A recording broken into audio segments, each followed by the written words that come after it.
You did not even send me airborne anyway. Why in the world I'm around, it's hard to say. You did not even send me airborne anyway. Why in the world I'm around, it's hard to say.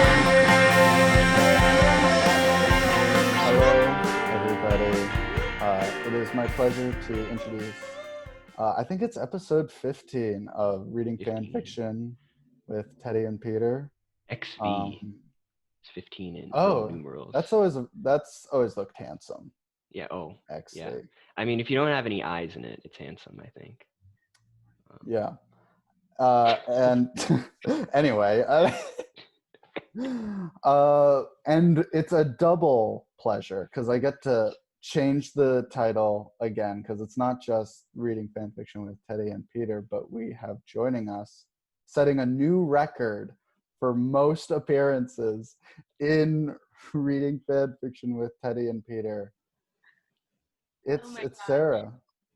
Flattered. Sarah Frankie She's back. Sigmund. I'm so flattered. Yeah, I mean, Honestly, my ego is just, you can't even talk to me right now. Do you have anyone you want to thank, or yeah. like anyone? Yeah, I want to thank, I mean, you could start with me. maybe?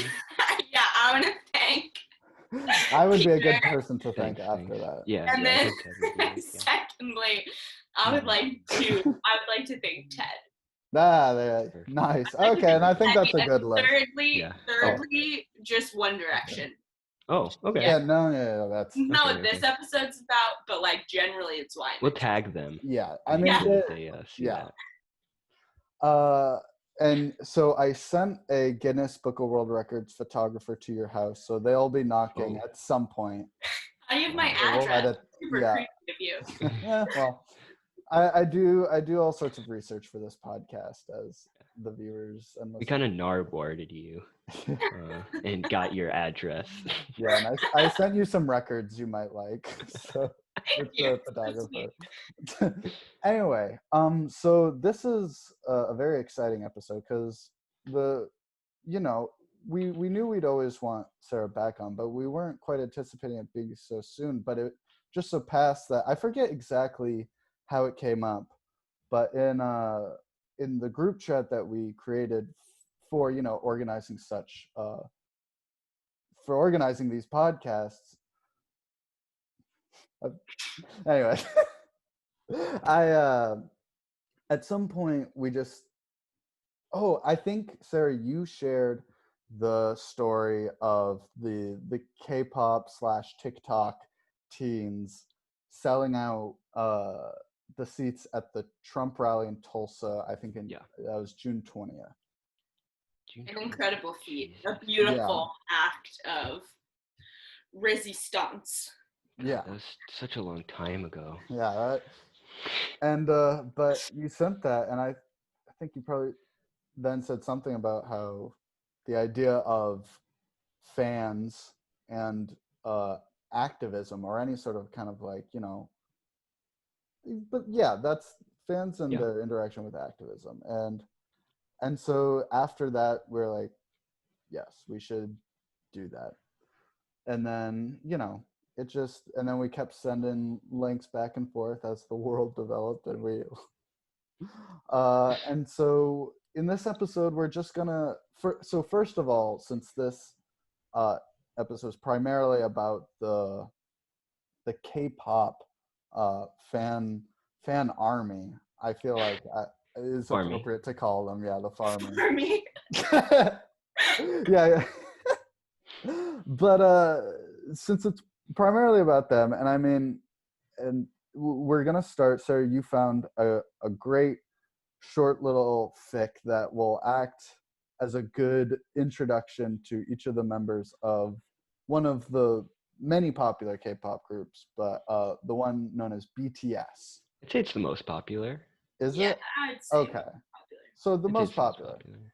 And and then so we'll read that, and then we'll kind of we'll look at some of these articles, and we'll broaden the discussion Mhm. a little. Yeah, I think a big part, just to make a comment on your Tulsa point, I think a big point of why we wanted to do this was because so much of that, or so much of the story behind that, was the way that fans interacted with the outside world as like a community, not necessarily connected to the thing that they were fans of, Right. or at least tangentially connected to it. So we were really interested in that. But Yeah, I guess I think that's like the best thing about fandom when you think of like Mhm. teenage girls or whoever that are just sort of like on the internet and, you know, in search of a community. And I think like fandom can really take on a lot of those benefits. And so it's just like really incredible to see when it branches out and like causes real change in the ways that we've been seeing recently. Yeah, I think people generally underestimate how willing teenage girls are to being radicalized. Oh, completely. Totally. Yes. So that being said, I'm looking forward to talking about all that, but we've got a pretty Yeah. we've got a pretty fun fanfic in front of me right here. So we have a new website this time. Where this is Oh. not fanfiction.net or any of the others we've seen before. I'm looking at wattpad.com. Sarah, did you search this through Google and it took you here? How did Yeah. you find this? So I searched BTS Black Lives Matter fan fiction because like truly what I was hoping for was to find a fic that was like about like the BTS members like going on a first date of protest or like, but because they've been in the news so Oh, much, God. Yeah. all that came up was these news articles. I couldn't find any fan fiction out of that, so then I changed it to just like short. Yeah, I just googled like short BTS fan fiction because we're gonna have a important discussion after. So keeping the fiction portion. Yeah, and small. I think I briefly mentioned this. It's the way it's structured is perfect because so we were wondering exactly how many members are in BTS, but the way this is structured is that at least we get introduced to kind of perhaps through the eyes of this author the personality of at least 7 of them. Yeah, possibly the top 7 subjectively. Mm-hmm.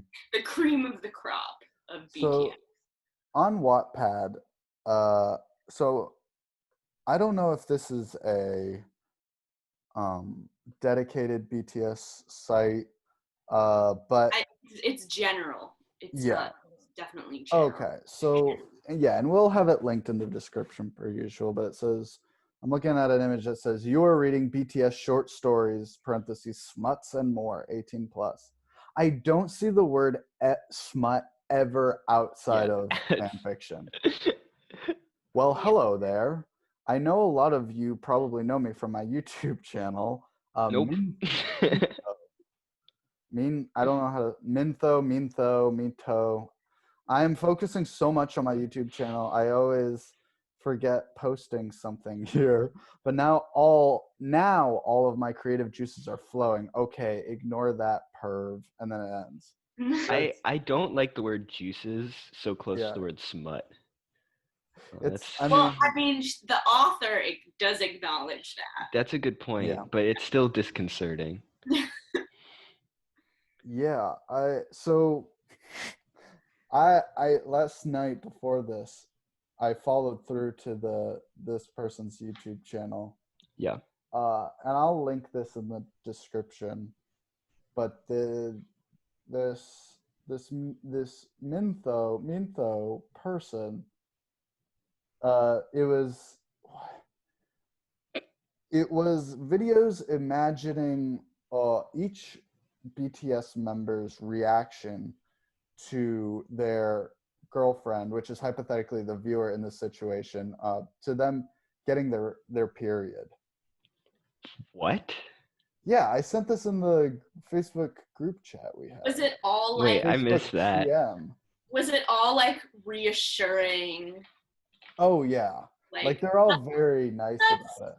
There's That's so cute. Oh yeah, I mean, I assume it's a vehicle for girl expressing their nervousness about going through their period and having a boyfriend who thinks they're I see this having now. it. And Yeah. they're expressing it through it's called when you BTS when you're on your period, and then it's like each member has their own version, and I link the one that so warning, I am gonna be butchering all these names. I'm gonna give it a fair shake, but yeah. Peter's listening to it. Sorry, I'm Yeah. like watching this video on the side. Yeah. This is insane. I mean in a good way. I don't mean to Yeah, put yeah. this down in any way. This is probably something that like should have existed long before and probably has existed in many For different centuries. forms. Yeah. But wow. I totally see Yeah. like Oh, it's intense. some like 1600s milkmaid being like, ugh, I'm so scared that my future husband Yeah. who has been decided for me by my dad will be freaked out by my period. Like- I wish I had a Korean man to tell me that it was okay. Well, now you do. Yeah, Yeah, you and do. now we have technology. The beauty of the internet. Anyway, so the title proper of this is when they say I love you for the first time, the colon's in the title, and the genre is imagine, which I find whimsical. Imagine. That's definitely like a type of, like, I feel like an imagine is a word for like the category of like really short, like little daydreams. Like imagine this, like Yeah. like a one you're shot. in 7th grade band class, and you're and the flutes are practicing their part, and you're waiting for the whole band to come back in, and you're just thinking about how each of the BTS members would say "I love you," which is what this is. So it's like it's like the name of each member, and then like a short description of like what the moment would be that they would say "I love you" if you were in an official relationship with them. So the first one is Jin. You have had your 2 months anniversary dinner, and as he walks you to your house, he stops and kisses you. Then he places his forehead on yours, looks you in the eyes, and whispers, "I love you." So that's how Jin would do it. So tender. Yeah. But it's interesting because I don't think anyone has ever done that. Period. So, What do you mean? I don't think that's ever how that happens. Yeah, it does sound. It sounds like very formal. Yes. Do you think there haven't occurred enough official relationships in the history of the world? In the entire world, I feel like it's happened.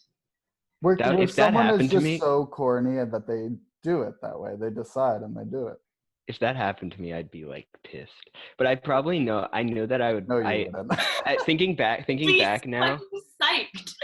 Thinking you'd back be like, now, as "Wow." like a 13 to 15-year-old, that's definitely how I imagined it happening. So Oh, yeah. I totally. take back everything now that I think about it.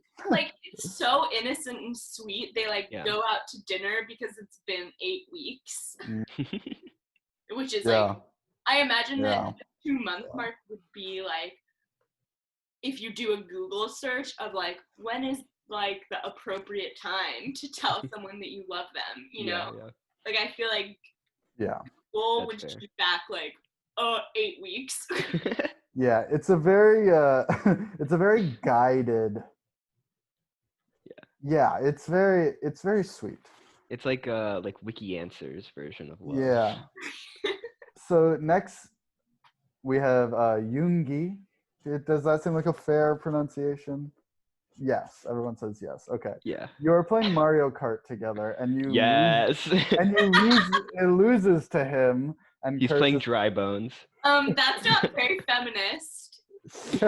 Yeah. Wait a second. Why can't you win, huh? Why does he have to be the one that wins? Yeah. Huh. Wait, I want to start for the. You were playing Mario Kart together, and you loses to him and curses, "Oh, for fuck's sake!" He laughs, kisses you intently, and says, "I love you so damn much." Oh my god, he loves Okay, me so so he's damn maybe much. like a Yeah, more intense member. yeah, yeah. Because The he's like, gamer. he wouldn't just let the girl win just because Yeah. because he wants to win because he's He a wants to man. teach her. That's Yeah. the only way she can learn to be better at Mario Kart is if she loses, you know. She has to learn how to be better. And that's what he's trying to do. I I like do that- imagine him playing Dry Bones though. He's playing Dry Bones and she's playing Daisy. Mm. I like the Not use. Princess Peach. No, of No. course not. No, Princess Peach would be like it's too mainstream. Princess you know? Daisy is People. counterculture. Yeah, exactly. I like the use of intently, which I looked up on it, is with earnest and eager attention. So I Yeah. like him. His "I love you" is very like perky, or the kiss is very perky, like like it's not like Like, can we hear that the first sound? Can we hear both of those Yeah. sounds one more time? like yeah, like eager, like no one can see. If anyone saw what I was doing with my hands in my face, it would make perfect. I guess I'm kind of. You're like grabbing a lot. You're like doing a lot of I'm grabbing. doing a lot of smothering. Which doesn't seem right, honestly. Yeah. But whatever. Anyway, so It's sweet. Yeah, it's sweet. It's sweet. So, Not what Ted was doing. Yeah. No. no. That was weird and uncomfortable. So next is oh god, Hoseok. 정호석 정호석 정호석 정호석 Oh fuck, I feel like such a jackass. All right, you're visiting him at his dancing practice, and he lights up as he sees you. Oh my He god. runs up to you and hugs you. He is sweaty, but you don't care. While smoking a cig. What are you doing here? He asks, and you tell him you just wanted to see him dance. Before he has to God. run out on the dance floor again, he kisses you and says, I love you. First one to stammer. Wow. He He's runs, creative. yeah. He's a dancer. He's maybe a little bit shyer than the first two. Certainly He's the addicted to last nicotine. You know, the artistic type. Yeah. He runs away before you can tell him you love him too. Cute. Oh, so he's very nervous or just loves dancing. Mm. I'm imagining him as like a 30-year-old like true smoker. Like his teeth are like Chain fully smoking. yellow. His eyes are like completely red. I love you. But he's also like He would not be able to dance though in that boy case. band. Yeah, he's also in a boy band. He's a beer belly, but he's in a boy band. The boy band beer belly. That's a t-shirt. Write that down, Tim. That's our merch. Okay, boy band beer belly. That's pretty endearing. So then next we have Namjoon. He is sitting by his Seems right. computer writing lyrics to his songs, but you are feeling extremely needy. So you tug on his shirt to signalize you need attention. He stops what he's doing, smiles, and puts you on his lap. Ooh. He's looking directly into your eyes. Are you a cat? And says, "I love you, princess," before he kisses you. That was. Did anyone else find that description problematic? Maybe. Why? Because someone is being placed on a lap. No, she sounds like an animal. I don't know. More like an animal than a human being. Yeah, like it sounds like a bored Not as cat. problematic as the fact that we can't pronounce any of the members' names in the article. So. Well, I don't. Maybe that's more just a problem. Look, I'm willing to say I have problems. I have problems. I am a flawed person. I have problems and demons. Yeah, I So- have problems and demons, and they haunt me at night. Like I can't pronounce Korean. That's my biggest problem. Yeah. I mean, and I I'm just I'm feel gonna like educate myself. I just didn't do it soon, do it at the right time. just haven't done it yet. Yeah. Oh, but I mean, 정호석 I mean, I think it just sounds like maybe this BTS member is like maybe he's a workaholic. oh yeah, Or a because he's vet, working maybe. on the song. He's also a veterinarian, Oh, maybe. I thought you meant like a veteran of war. like a veteran. Maybe that's true. Stolen valor. Hip-hop, stolen valor. Oh He is a god. veteran of the BTS war. It's an army. So That's what they call in a their way, he is a vet. army, right? Yeah. So I think he might be a veteran. Like a troop. Yeah. So then we have Jimin. It says, "You're swimming in the oceans as you are swimming in the ocean as you feel something touch your leg. Ew. You scream, jumps up and into Jimin's arms. He laughs at you and starts kissing you. When you've been making out for a while, he looks Oh at you. shit. You can feel his hand tighten on your back. I love you, he says, as he puts you back in the water. That was my I favorite like that one, yeah. Yeah. And then I think it, Why was that your favorite? It's the most normal, I think. the trickery at the Okay, beginning. that did not hit the way I expected it to. The trickery at the beginning was that kind of depends on who you are, how much you're going to respond to that sort of thing. I, for one, when I'm in the Or ocean, I mean, if someone loves lounging by the pool, mhm. or if for the person that's relatable to. Maybe it's just relatable to me. I don't know. And Yeah. it's very romantic that he's like holding her like Yeah, it holding her does seem tight. like because they've been making out for a while, it does seem Yeah. Apropos. less out of the Yeah. blue than like where you're Yeah. literally 1 second like writing an email and then you're like, I love you. Maybe that's what it is. I feel like there's much more leisure in that one. Like all the other Yeah. ones, it was either like somebody had just finished doing something or somebody was like doing Mm. something and like was about to like continue doing that thing. So it felt like there was like more time for it to like kind of set in for the person who was being told.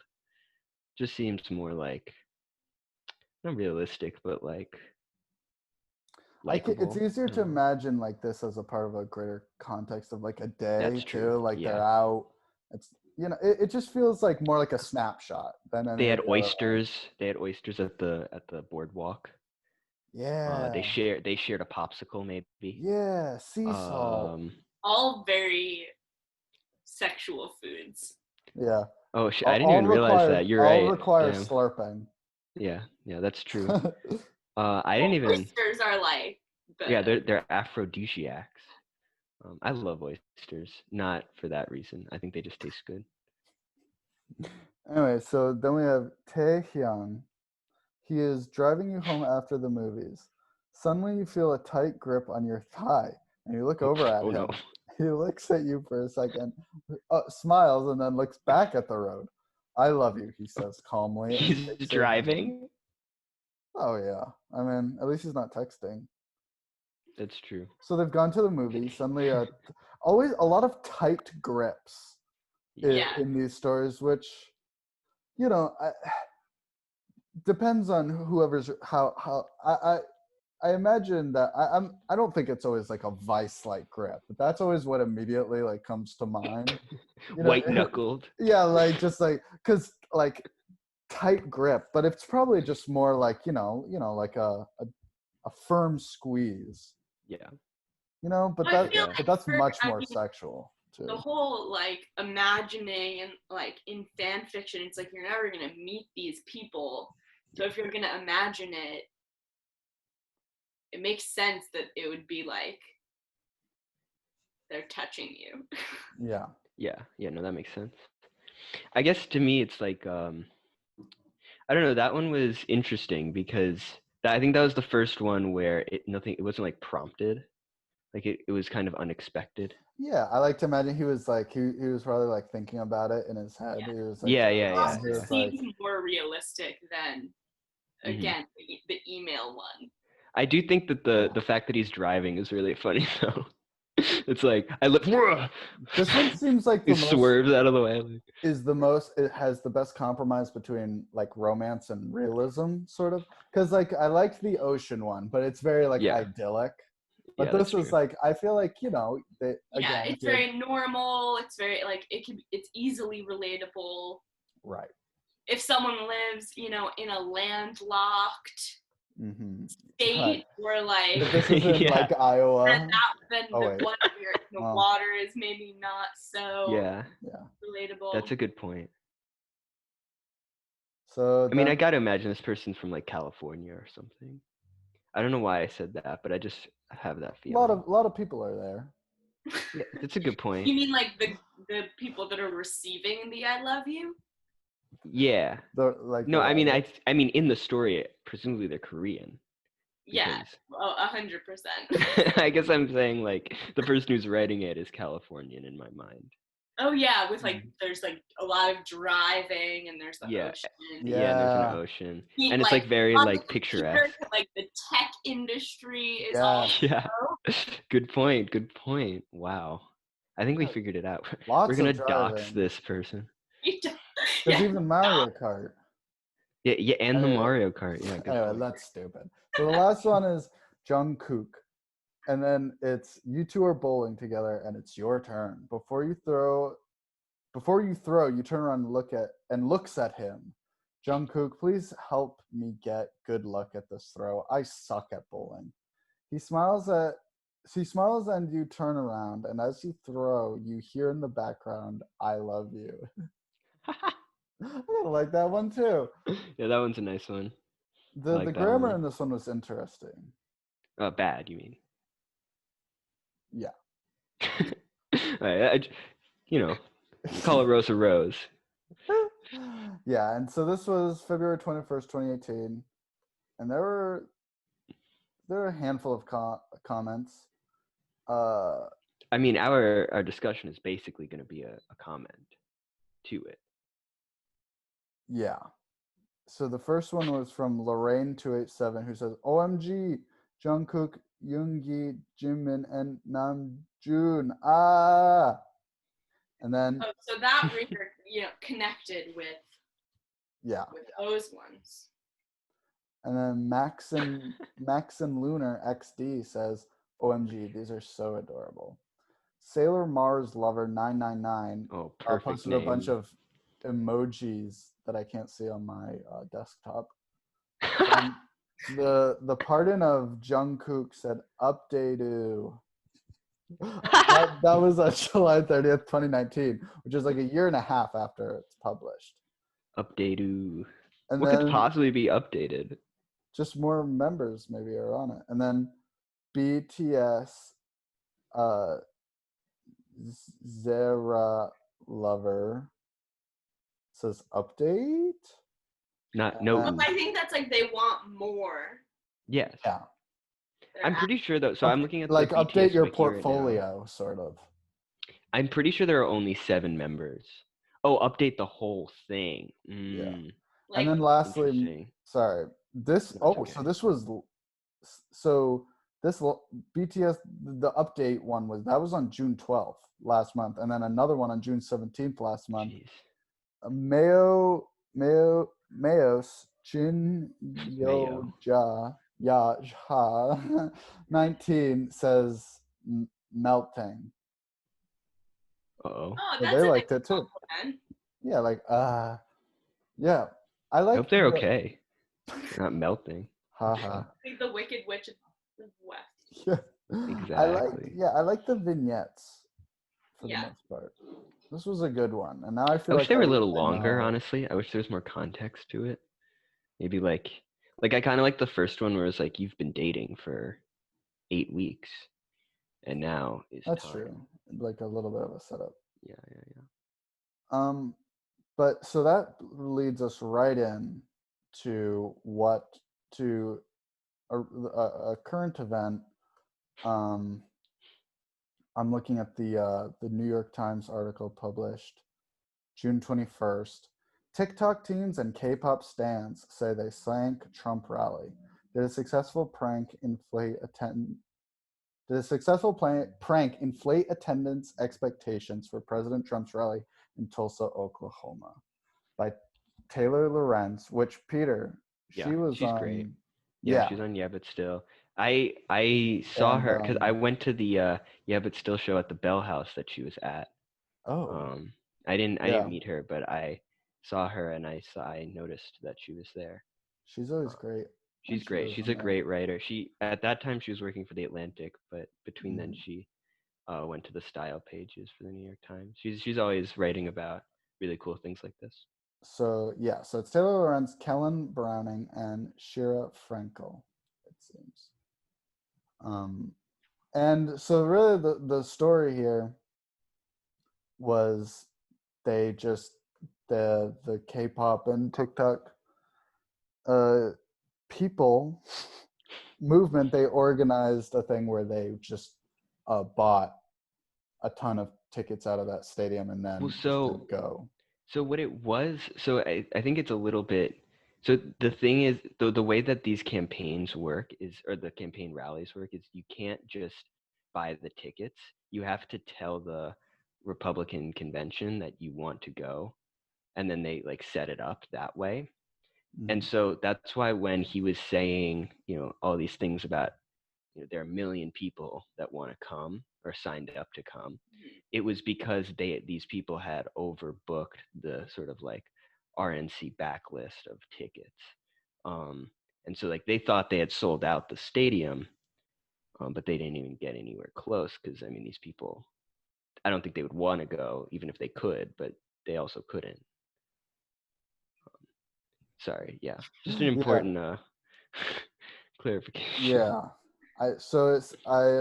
I'm looking at my listeners. I made notes for this Yeah, just for you. Um, you better fucking like it. yeah, after the Trump campaign's official account at Team Trump posted a tweet asking supporters to register free tickets using their phones, K-pop fan accounts began sharing the information with followers, encouraging them to register for the rally and then not show. The trend quickly spread on TikTok, where videos with millions of views instructed viewers to do the same. K-pop Twitter and alt TikTok, which I like that, have a good alliance where they spread information amongst each other very quickly. They all know the algorithms and the mainframes, the motherboards, and how they can boost videos to get where they want. I mean, So, I definitely think that's true. Like, Definitely oh true. yeah, I didn't see, like, I'm not on K-pop Twitter, but I am, like, on alt TikTok, and there is, like, certain hashtags Yeah.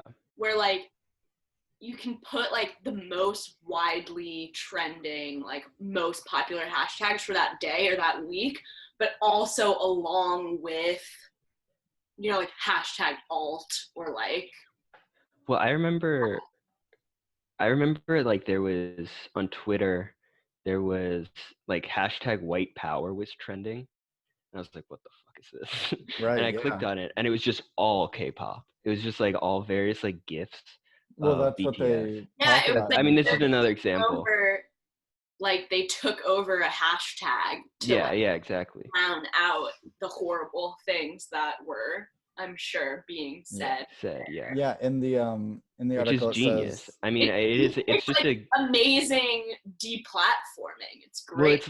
it's like using the platform to like they know the platform better than anyone else, but especially the people who made it. Mhm. Like they are using the platform like art, they're as a tool to make meaning, which it which is seems pretty incredible. so obvious now, but it wasn't. It just wasn't until K-pop Yeah. hit the West that our youth are organizing so effectively. But yeah, the article says they also reclaimed the hashtag White Lives Matter hashtag in May by spamming it with endless K-pop videos in hopes to make it harder for white supremacists. And they did a similar thing June 8th, it says, or earlier June, the Dallas Police Department asked citizens to submit videos of suspicious or illegal activity through a dedicated app. K-pop Twitter claimed credit for crashing the app by uploading thousands of fan cam videos. That's incredible. It's so funny too because the videos themselves are just like those fan cam videos make me laugh so much. Yeah. I also Like there's no way like the 40 and 50-year-old white men that like work at that Oh yeah. department and had this idea. They're like, oh yes, like we're gonna harness the power of the web and like ask Yeah. people to like help But- us be sinister, interesting. horrible dipshits. And then they're like, wait, who the hell are all these like Korean boys we're getting videos That of? must be so. Because I mean, Peter, you said earlier you were mentioning, you know, the dynamic of why this works, and yeah, part of it is also just because I mean, not to generalize, but just the demographic of people who are trying to organize this hate speech also just are not that good at yeah, that's social the other. media. Well, it's funny 'cause because they're old.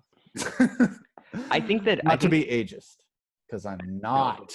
It's a good point. Or I'm But trying. I mean, I think just to build on that, like, I do imagine that these people are like 50-year-old, like chiefs of police departments. But I think they also are like 20-somethings that are like consultants, like tech consultants for the Oh, police totally. department, who have like completely sold out their like career / soul to the man, and like Yeah. now are trying to use like we will use algorithms to make more arrests and stuff like that. Yeah. And like the fact that they're being undone by people who understand what they're doing more than them, just by virtue of the fact that they are inhabited in just like a more precise way. I mean, that's such a amazing retooling. It's good for the of soul. process. Yeah, I mean, it's Yeah. at the very least, it's good for the Beautiful. soul. Well, and Yeah. I should even further take back my ageist claim, because apparently it's something I didn't know from the that I learned from the article is actually the article claims that it was Mary Jo Lop, I think it's Lop, 51 years old, from Fort Dodge, Iowa, provided the call to action to buy up the 19,000 seats. So apparently that's where they source it. Like, they found like the origin of the call, and the K-pop BTS army just rose Yeah. up. Like the amazing people they are.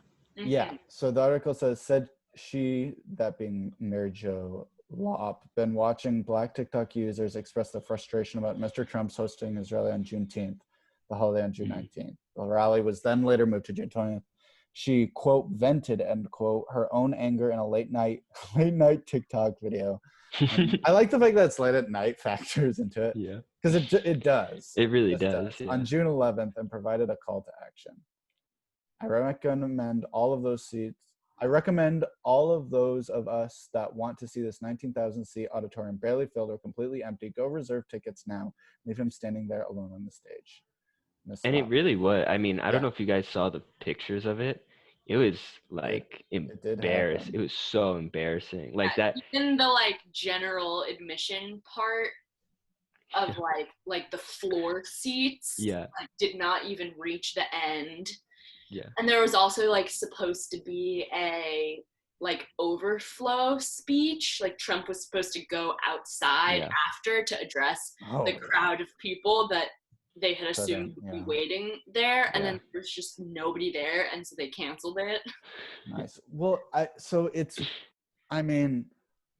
it's crazy because I think at least to my mind that I can remember, this is truly the first time that the social climate that made it possible for Trump to be elected president is actually effectively turning against him, because it's like at least in this example, because it's just a battle of optics. Mm-hmm. Like, you know what I mean? Just how things look and seem. Which, I mean, maybe to bring it back to fan fiction or fandom, as you pointed out on our Google Doc, that is such a that's such a common notion to people who are aware of fandoms or who participate in fandoms, of like if you just kind of get the last word on something, Yeah. about something, or like as a fan, like the last word matters so much in a fandom. Like what is canon, what is part of the sort of We've seen accepted that, yeah. narrative. Like the fact that Trump is now lost, like he never loses. Like part of his thing is that he Yeah. doesn't lose. So the fact that he's lost is huge. I mean, that changes the impression that he leaves on people, I think, so much. I think that's a really good point, because I had this, I mean, I think we pretty much more or less touched on it, but like while I was thinking about leading up to this, like just because the more I thought about this topic, the more and more relevant I thought it was. And one of the things I wrote is that, and maybe we can circle back to this, but I wrote, politics are just fandoms now, where you're just really, you're voting for a personality, and like not barely even that. I mean, it seems like what we're given at some points, but yeah, I mean, but to go back to the fandom of K-pop, because that was a specific example of that rally, but there's also, even before that, there was an ongoing narrative of this fandom really supporting the Black Lives Matter movement. So like I looked at this article. I couldn't find. I really apologize. I could not find the author of this. I'm looking at it on the South China Morning Post, and I just couldn't see the author. So, I mean, I'll link it in the description, and so if whatever, someone else can find it. But but it's kind of in the notes that I wrote. Stars around the world, including K-pop celebrities, have moved to support the Black Lives Matter movement, and in doing so triggered a wave of support from the massive international K-pop fandom. On Thursday, so I think this was published June 9th, so Thursday around then, K-pop sensation BTS said in a tweet to its 26 million fans that it opposed racial discrimination and violence, and announced a $1 million donation to the Black Lives Matter movement. Fans quickly followed suit with the hashtag #MatchAMillion on Twitter, matching the donation after 24 hours. According to One in an Army, a global fundraising team made up of BTS fans. Wow. So that, I That's mean, incredible. Yeah. They took it upon themselves, right? Like I saw that tweet of like the official BTS account that has 26 million followers being like, we're gonna donate $1 million. And it's not like they said like, will you match us? Yeah. It's just, it happened.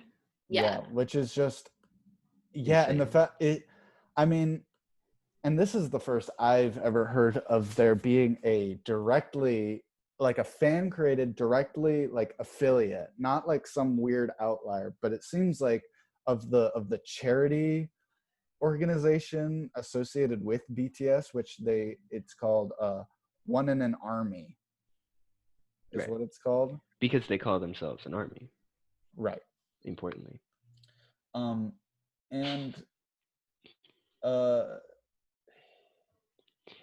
I mean, I think it's pretty incredible generally that you can have a tweet from like one of these really big accounts. Like I mean BTS regardless, but and it is important that it is BTS, and I'll get to that. But like I think it's insane that you went overnight from having before the protests, you couldn't have imagined an account with that many followers tweeting something like that. Like that would have been insane. Like that would have been like it would have seemed like they were alienating so many people. But I think now what's so amazing is now that so many companies and places like that have, I think fair enough, have done performative sort of social justice, and it might not go far enough.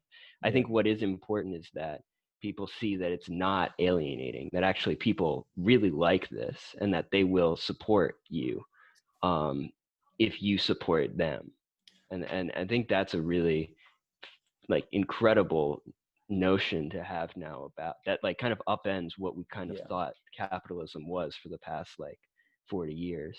Mhm. And what's kind of, I mean, so obviously no matter like how, you know, the resources differ context. So it really like how you provide to a movement is all like, you know, what you, the phrase being what you can give.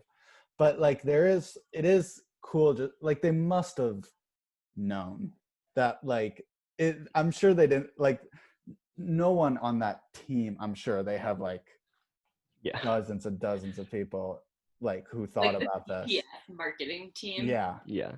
But they must have known that that this was going to, Take off. that it was yeah. going to, yeah, that it was going to, you know, grow legs. Like I assume they must know intricately at this point, which Yeah. is just cool because Well, 'cause it's I think yeah. it's factoring their Oh. popularity into their business decisions. You know, and Yeah, that's it's making the choice to like use this massive platform and following Mhm. to like try and push the needle. Right. One of the excerpts that I took from this that I thought was interesting, because I think this is it shifts the topic to something that I think is kind of important. Says Danny Kim, who runs DKDKT, a popular YouTube channel on all things K-pop, points out that Korean celebrities are not known to be vocal about social issues. Quote, the general perception of a celebrity is, quote, he's not there to voice his opinion. He's there for the enjoyment of the people, end quote, Kim said. And I just think that's because then it does become this interesting question where, I mean, what's kind of been, has only really been implied, but what's also so like, what's so like, I'm trying to think of a more sophisticated word than crazy, but what's so interesting is that how we've been talking about the thing that's been effectively kind of like dismantling this system we have is in fact an import. We didn't we didn't make it at all, but in a way at least the fans, I'm sure that, you know, it's not just America, but at least, but that's the question, is like it's like it says something, both, you know, you can, your thought process as to why, like, can go either positive or negative with this question, but it's like, could this have happened without K-pop existing? Which is, I think the answer is kind of like, of course, because well, then the other question is there something inherent in K-pop that trigger this fervor, like higher, just to gain activity? Yeah, because there's been Yeah. fans, and we have some examples from the past, but Right. there, you know, there's where, you know, fans have, like, you know, but this, at least in our sort of lifetime, for sure, it's like I'll use a stunning level of what's the word,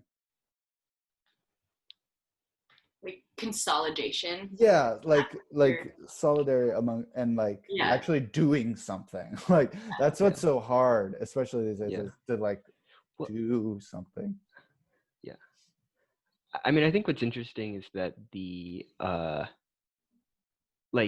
Korea itself is such a homogeneous population. Like there aren't Yeah. a lot of people of color. I mean, I guess besides Korean people that live in Korea, like there aren't many black people, there aren't many like Hispanic people. It's a very, and I'm not speaking from experience. Actually, the way I have heard this was during these protests, a lot of like esports people that I follow who are from Korea, who have lived in the US for like 3 or 4 years, have said like, they came out and said in support of Black Lives Matter, and they said, hey, like I've lived in the US for this many years, and when I was in Korea, nobody talked about this. So I think it's not only is it like a huge mass movement in the US, but it's also, I think, changing minds in Korea as well, where it's like, and the world. I mean, not just outside of K-pop's influence, but like I think, I hate that we have to say this time around with this, but this time around, it's been a really like a global thing, a global show of solidarity. But yeah, so then I'm just looking. I had another article here on the Korea Herald, an article called "K-pop Fans: A Diverse, Underestimated, and Powerful Force." And this was a good comprehensive look. I thought, like, on kind of like where they are, as far as just a summary on this matter. And it's by Yim Hyun Soo. And some of the notes that I took, so everything that I have written here is like I just copy and pasted from the article. So these are his words. According to Michelle Cho, a media scholar at the University of Toronto, K-pop fans are, quote, diverse, socially progressive, social media savvy. Quote, I've attended K-Con a few times now. And when you look at who attends K-pop fan conventions, who posts reaction videos, who makes themselves visible in the fandom, you see, at least in North America, that these are predominantly people of color, she said. While K-pop, and then this is the end of the quote, while K-pop is not seen as progressive at home, where it is part of mainstream commercial culture, Cho says that elsewhere in places like North America and Latin America, it remains subcultural.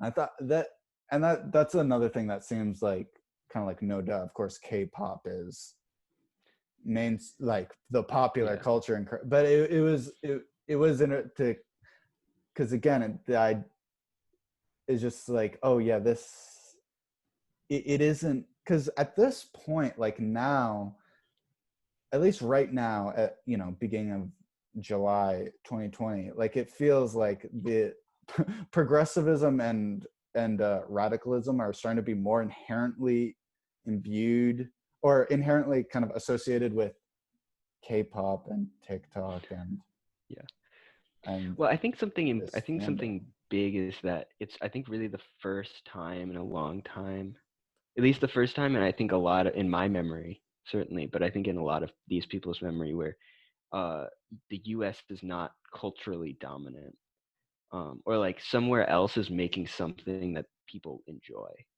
Like it's been so long, TV shows, music, movies have all been kind of dominated by the US. And I think that's fed into, kind of our national story of hegemony. But I think it's really powerful for a lot of people who aren't necessarily accepted within the dominant discourse of the United States to find something that is countercultural, and that's explicitly not American.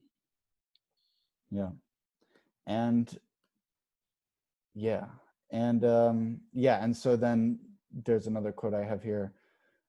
It's an ironic situation for K-pop. In its domestic market, it's the mainstream music and distances itself from politics. Outside Korea, it might have to take a different political stance, Lee said. And I thought this quote was interesting, especially kind of towards the end. It says, this is about BTS specifically. Early in their careers, BTS was accused of cultural appropriation. And in my observation, they worked very hard to educate themselves about the history of hip hop. Yeah, I have to look at the article to see who's speaking here, because I didn't have that. It's someone, it says Saiji, I think, is the person who's saying this. They've to educate themselves about the history of hip hop, and that's why they've spoken out about Black Lives Matter.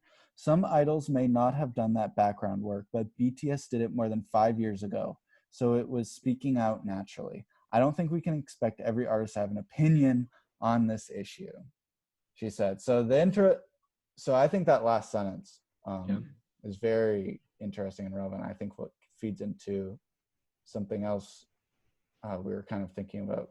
So uh, first of all, before even going to that, I think the specific timeline of 5 years just seemed is a little funny, and just because the idea of the learning process of integrating a Black Lives Matter mentality into your everyday, it's not kind of like, I started about September and 2012, and so that strikes me as a little, I don't want to say Well, suspicious. I think I have it's. such good faith in BTS at this point, but I I mean, just noted it as they a had other, been, they had. I do remember there were and it is a definitely translation allegations. also. So Yeah, sorry. there were definitely allegations in their kind of like debut of like, stealing or like appropriating, I guess is the right word, American hip hop tropes. I hadn't really thought about that for a while. This is like the most recent time it's come up in my life, but I do remember that was like a big thing, and so it's interesting to hear that like education specifically is the operative mode there for like undoing that, or at least changing your attitude towards it. But yeah, I mean, I think that it makes sense though, right? Because I think so much of what we're learning now about Black Lives Matter is not about making it like a slogan, although it is, or making it, like a charity organization, but although it is as well, but it's making it, like secondhand, like that it's just something, or second nature rather, not second nature, as it's just something you think, that it's just something that like is part of the way you act and influence the world around you. Yeah, and then it's crossing the ocean. Yes, because we invented it. Yeah, we invented that. Oh God, no! It's unfortunate that we invented it. If you think about it, if you think about it my way. But so that last sentence, I don't think we can expect every artist to have an opinion on this issue. That's a good. So I think that has like kind of changed though, in like, I feel like now, like, sorry, this thought is forming really slowly, but like I definitely saw like end of May, like June 1st, if there was an artist or anyone that was like posting something that wasn't about Black Lives Matter, like their comment section would be like blowing up. Like, Definitely. why do you think you can ignore this? Like, which I think is something that like has been much, much stronger as of late than, in like 2015 or like earlier, like waves of Black Lives Matter protests, where it's like there's so many people on board at this point, including but not limited to BTS Army, that like has this power of the internet that they wield so well. That's like the Infinity Gauntlet. Yeah, it's making it impossible to ignore for like a wider cultural audience, which is amazing. And I think it's really interesting to compare it to, as you were doing, to compare it to what it was like, I mean, moments before kind of the death of George Floyd was publicized. It's like you couldn't imagine like Wendy's Twitter saying like Black Lives Matter. Like that'd be insane. And yeah, it's like performative and probably useless and doesn't really do anything. But I think to what you were saying, it's like at least they're doing something. Like at least they have a social pressure to do something at the very Yeah, it's the social pressure that's the valuable yeah, exactly. asset. Yeah. And because social pressure now comes from the internet. Yeah. And groups like the BTS Army. Exactly. Yeah. Like I'm sure if there was someone that like posted something that was insensitive or wasn't paying attention enough when they should have been, and BTS Army decided that like, you know, that was their goal of the day is like make this corporation donate $1 million. Like there's no doubt in my mind that they could make that happen. Yeah. And yeah. I just would like to quickly insert. I said earlier that the social pressure is a valuable thing, and I stand by that. But like all things, the social pressure, you know, has also tended to backfire on certain cylinders. Yeah.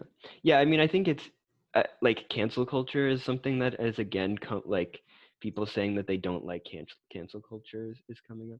I mean, it comes up has been coming up a lot recently, like within the past week. I've noticed it kind of rear its head again. But that being said, like like cancel culture is so people's objection to cancel culture is because like it's not fair or because people can't learn or something like that. But it's like I feel like if you don't speak up at this specific time and you don't do something, it is like really bad. Like it's a really bad look. And like maybe you shouldn't be canceled, maybe not, but like you definitely deserve to face repercussions for not doing something in like this most like pressing of times. It's also like people who get like quote unquote canceled. Yeah. It's like I feel like the fear of that comes from such a like socialized place, which makes sense, but like like a lot of people who have been canceled like honestly are fine. Yeah. Like also I mean like also like specifically thinking about like #MeToo movement and like Louis CK and stuff, like or Kevin Spacey, like he can't work, but like fine. he's rich.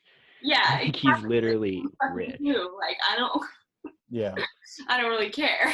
Yeah, exactly. And it's like it's never, to me it's always like people talk about cancel culture as like it's for the victims, which is one thing, but to me that's never been the point of cancel culture. It's always been like to me it's always been try to take away what's making this person successful. This person needs to face up to the things that they've done. It's deplatforming. Exactly. And I've heard it, I just feel like a lot of people kind of miss the point of what it means to be socially, like to socially deplatform somebody like that. But I think people who do deeply understand it are the K-pop armies, our BTS army, because they use it so effectively. You know, they use those pressures so effectively in those types of campaigns. Yeah, and I also like and agree with kind of I've seen those posts shared, and admittedly I've not tapped through them, but I think I get the idea where it's like the idea that cancel culture is so intrinsically linked to white fragility, because I like that discussion in that it becomes more about how to create it's not about like one thing replacing another thing. It's more like, well, this wouldn't happen if we just were able to take criticism better. Yeah, which is always such a great idea like, to return to. That's sort of what I was like at the surface of in saying like the like socialization factor of it. Like nobody wants to be criticized, and nobody, like I don't think Americans take it well at all. Like we're the fucking worst. We can't take anything. Yeah, it's so and so like if the culture was more geared towards learning and like forgiveness and and like Which- striving to be better and like understanding that it's a process, Yeah. then people wouldn't be so afraid of getting canceled and like could Which have is more opportunity for learning in a less stark way. But like people are just Yeah. big dummies, so whatever. But based on what Ted read us, is precisely what BTS did. You know, they were under threat of that sort of canceling of saying like, oh, you committed these appropriative acts, like how dare Yeah. you? And they said, yeah, like sure, we will do the work, the hard work of educating ourselves. 5 years worth. 5 years I worth. know. Yeah. But you know, I mean, I think, Yeah. but I think it's important to realize that like it maybe took 5 years to get to a certain point, but the fact that they're still engaged in this kind of means that it's not, you know, it is a continuing process of education, and that you can't just kind of be done with it. And it Right. really does feel like they have sort of embodied that, or at least performed that at the very least. Mm-hmm. Yeah. And it's great that they did that.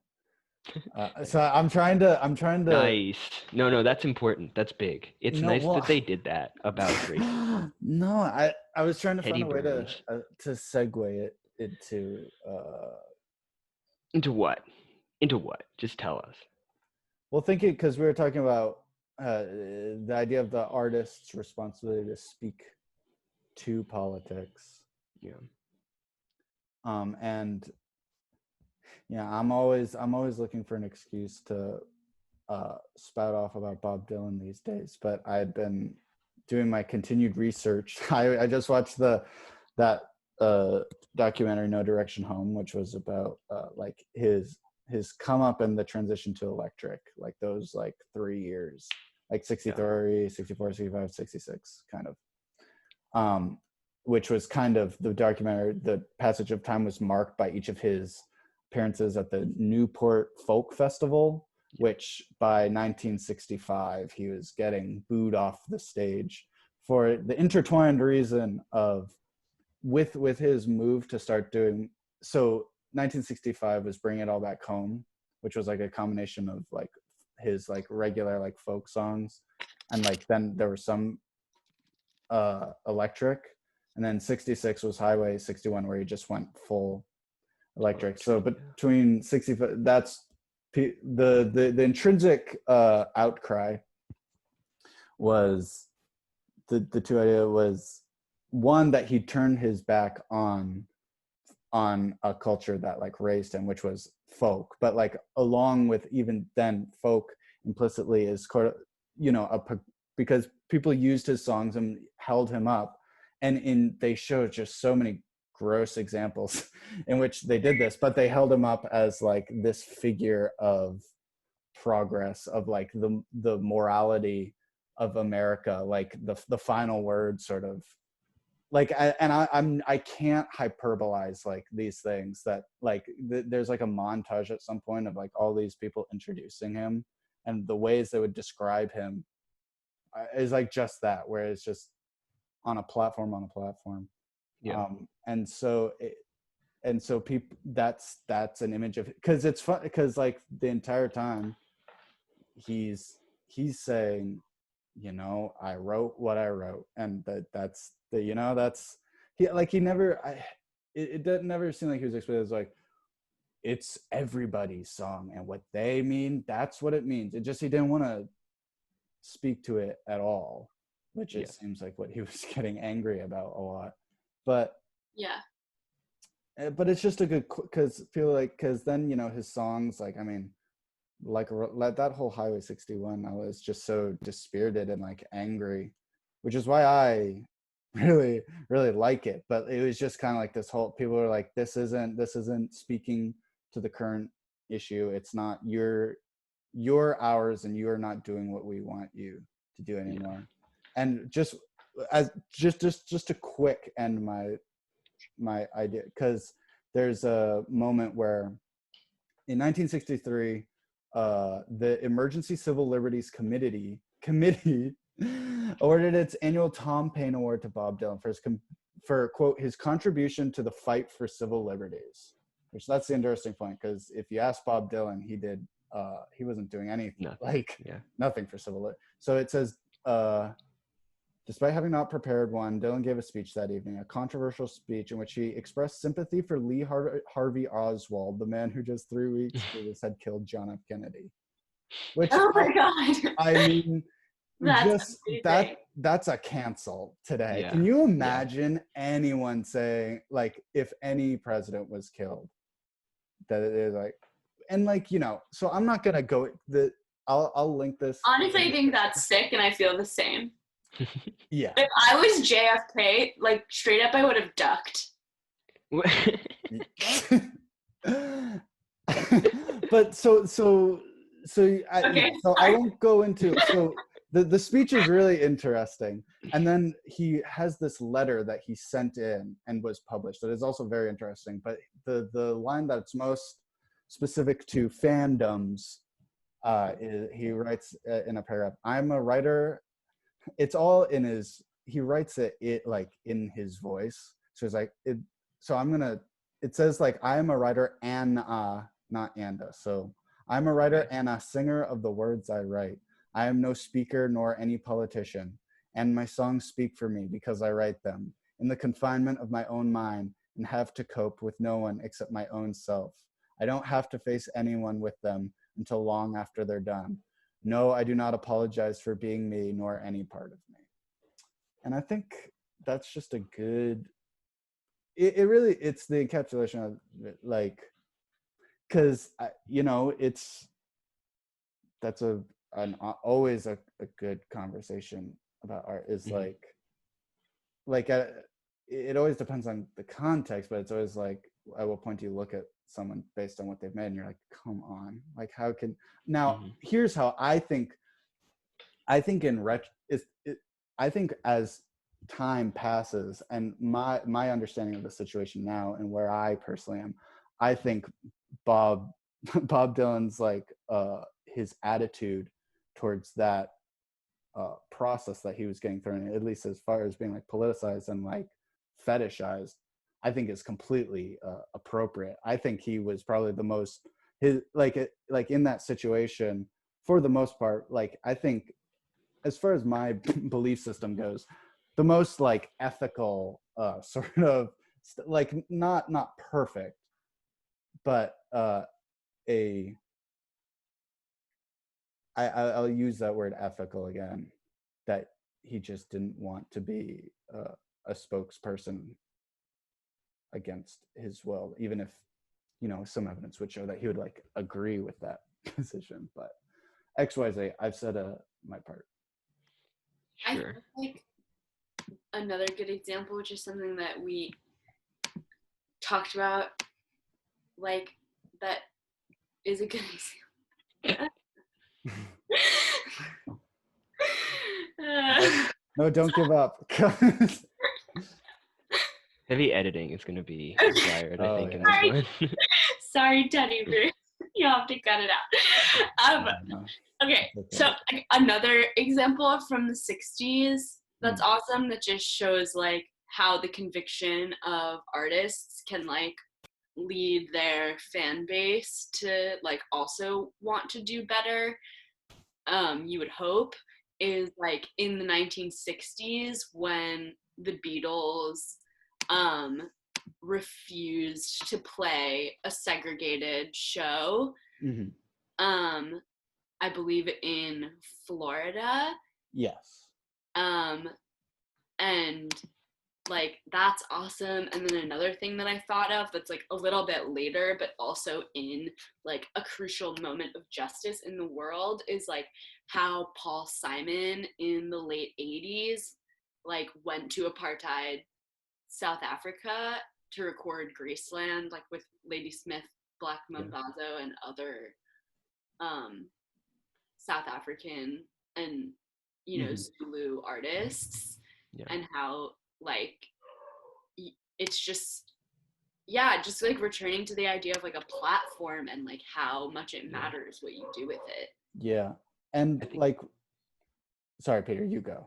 I was just gonna the Paul Simon example is I think a particularly interesting one because I think people look at that album and say that it's something like cultural appropriation. Yeah, we had Um, anthropology and that 101. like, but I agree with you that it's I think much more me too. nuanced than just like never listen to Graceland again. Like I think there is so much more to that the story of him making that album, but also the album itself. It reflects that. And of course, Diamond on the Soles of Her Shoes might not necessarily be like an autobiographical.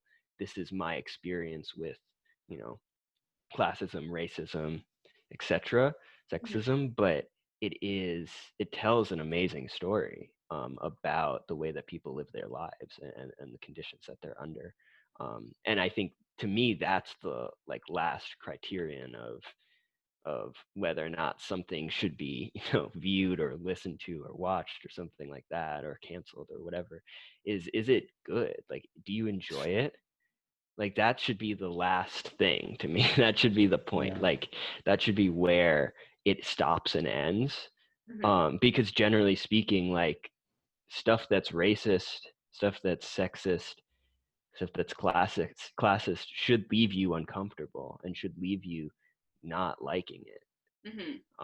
Usually And just doesn't have a very interesting perspective. yeah, limited. exactly. It just doesn't By bring you to definition, anything new, and it's boring a lot of the time. And so like I feel like that to me is like the biggest like asymmetry or uncomfortableness with cancel culture is like it's already a self-regulating system. We don't necessarily. You would hope that it would be. Yeah, exactly. Or we should be trying to make it that way. We don't need something else on top of it. Okay, yeah, and just quickly, Sarah, you sent another. Yeah, this article that you sent, the headline, as a young black girl in the 1960s in America gave me a first taste of the New World. And this was also, I scrolled to the bottom, and it was part of like it's not an ad, but it was in support of Ron Howard's documentary on the Beatles that I guess was coming out this week. So whatever. But it's either way, the story is valid. And the part that I found the most kind of, I can't find the moment at this point, but there's a moment where she talks about,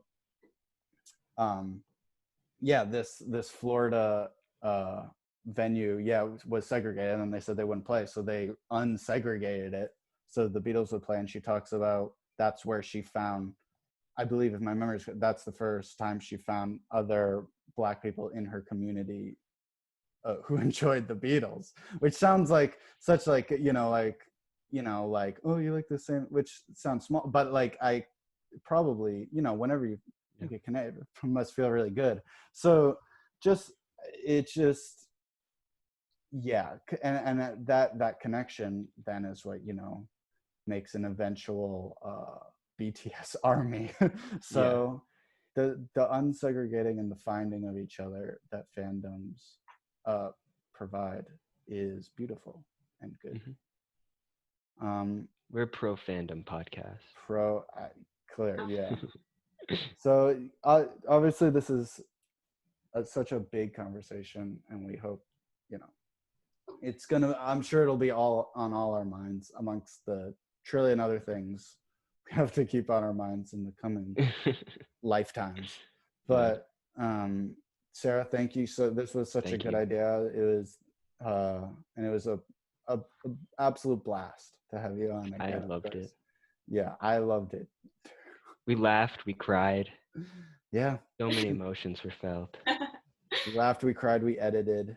Thank you for having me and editing out the multiple times that I started the sentence and couldn't figure out why I had started talking. Well, the pleasure is mine for editing myself too. All right. Well, thank you everybody for listening. Thanks so much. And we'll see you in the next. Bye-bye. Bye.